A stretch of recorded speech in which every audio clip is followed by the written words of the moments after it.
Hello, everyone. So today we're going to be going over how to make mailing labels through IMAPP. IMAPP is a property resource website, property appraiser website kind of a thing. It's a little more intuitive and interactive than just the property appraiser's website. And one thing that IMAPP lets you do is create mailing labels. So if you're doing a small number of mailers, like 100 or 200 that you're going to be doing by yourself, which is a great way to start if you're new in the industry. So you can use this website and it'll help you make the labels to stick on the envelopes or the postcards. So you're going to log into your Stellar portal, and right here in the middle is IMAPP. I'm going to click on IMAPP. So I'm going to make it simple. I'm not going to get too in depth. You can play with the app yourself. First thing you want to make sure is that your search area is for the proper county. Okay, little drop down menu, you can pick different counties. You can search by owner name or any of this information. Okay, so you can change what these say. So you can search by property street address. You can type in the exact address, house number and street, or you can just type in the street. If you just search by street, it'll give you everybody on that street.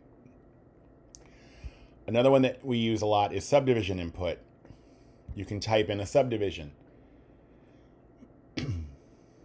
Comes in very handy if you're doing a mailer to a full neighborhood.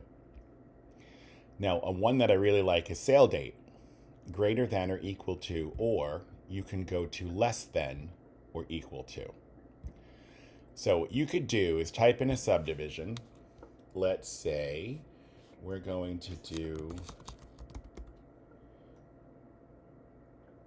Beacon Woods.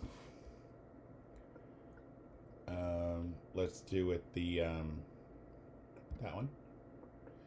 And then the sale date less than or equal to 2010. And then run a search.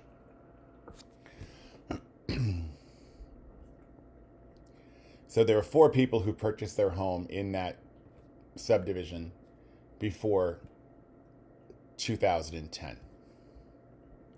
If you want to do a new search, you hit new search. You can also refine the search. So we're going to do new search. So I'm just going to do one that I'm going to need right now. So we're going to use Merganza Way, and we're going to do 34654, so we know it's Newport Richey. We're going to start our search. So this gave us 59 results. So there's 59 people that live on that street. There's some information in the IMAPP system that is very handy when you're doing mailers. One of them are these little flags. If you can see those. So the blue ones are sold, which means they sold. The last time it sold, this house sold, was April of 2021. This was June of 2021. The yellow is pending.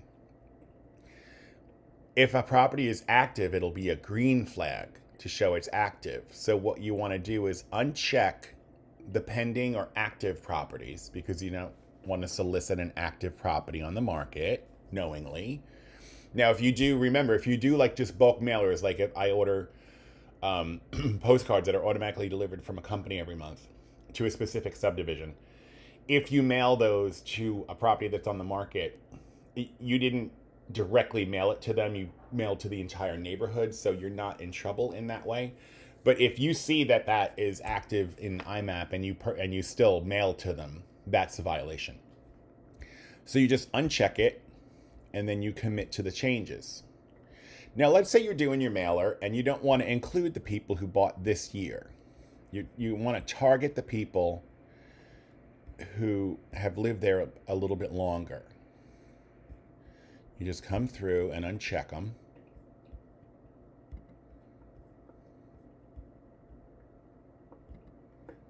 Very simple. And then you commit your changes.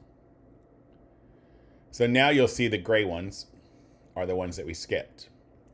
So you go to the next page.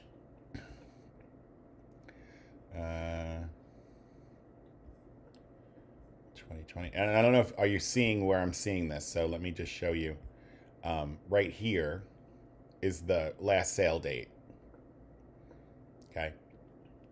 Now, sometimes you'll see the 0 and you may be wondering like, well, what does that mean? It could have been that someone passed and they re-deeded the house to the surviving owner, or it could be that the trust was created and then they retitled the house and put it into the trust, or something. They might have inherited the property, so there was no actual sale recorded. Okay. I should say there's no actual sales price recorded. Obviously, the sale was recorded. And at the same time, while I'm checking my dates, I'm also checking for those little flags. So I know this is probably tedious for most of you, but I want to show you the results. And I'm actually going to use these labels. So there we go. Commit changes. Now, I don't know if I committed my changes on the last page. I did not. So let's just boogie through this real quick because I was chatting. And we're going to pull these out again.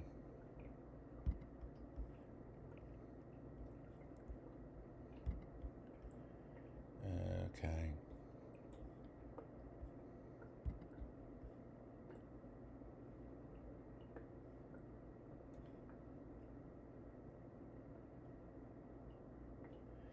Perfect. Commit changes. So remember, there was 59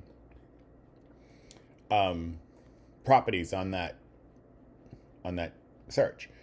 So now that we've committed all of our changes, right here, create mail labels on the right-hand side, you click that. So we want the owner, which is the property address.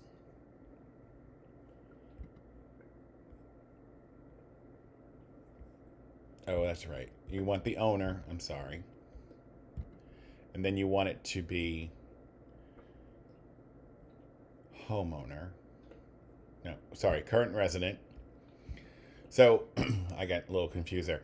So you mail it to the owner on the left side. The content is the owner. So it's gonna give you the mailing address. So if the property is a winter property or a part-time use property or a rental property, by clicking owner, it'll get mailed to the actual owner's address. Okay. Wherever the tax mailing address is in the system. By clicking current resident, if for some reason the owner hasn't updated their tax record. So like, let's say they own a rental property in a subdivision, but the tax bill still goes to that property. They don't have a separate address in the county recording of the information. By clicking current resident, it'll still go to the house and then the tenant will get it. So either way, it's still going to get delivered. You want it delivered. You know, if the tenant gets it, that's fine. They open it up and say, oh, it says, you know, current resident. They open it up and they're like, oh, it's a real estate agent. They might just call you to go buy a house. You never know. You pick your, the template on the side here. And then you can do your text alignment, left justified. I like centered. I'm weird like that. Even when I print on an envelope, I like centered. And then I just come down to generate labels in PDF format. Excuse me. What that'll do is regardless of what you're using, you'll get a PDF. So there we go. We downloaded it. Pippity boppity boo.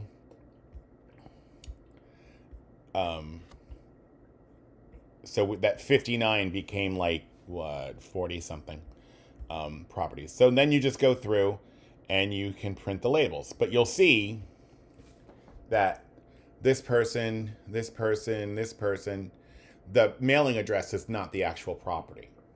So these are not owner-occupied properties. So they're either a rental or a part-time ownership scenario. So sometimes you may not want to mail to those people. Okay, so you want to weed those out. And then you would just do the mailers and then just skip those addresses. What you can do, I mean, you know, skip the labels. They're cheap enough to do that. What you can do is on your search, if you want to take the time, you can click on the tax ID number and it'll open up and let you know if it's a mailing list or not. And then you can check or uncheck from there if you'd like to. It just depends on how much, if you want to not use 5 or 6 labels, that's one thing. Or you can go through all 59 results and see what the addresses are. So that's how you use IMAPP to print mailing labels. You just need your Avery 8160 return address labels. You don't have to go crazy with the labels. Buy the cheapest ones. I get the Office Depot brand, the peel and rip, whatever. I also use them as my personal return address labels. And you can get, I don't know, it's like 500 or something in the package for like $10 or something. It's not that expensive. But if you're going to do like 100 or 200 mailers, or if you have like a farm neighborhood and you mailing them every month and then you want to do like a supplemental mailer to specific houses, this is a great way to do that. To give market reports to like maybe your past customers in that neighborhood. You can just print the stickers and be done with it and, get moving. So that's it for this. How to use IMAPP to create mailing labels, to do mailers. Hope you guys have a great day, and I will talk to you next time.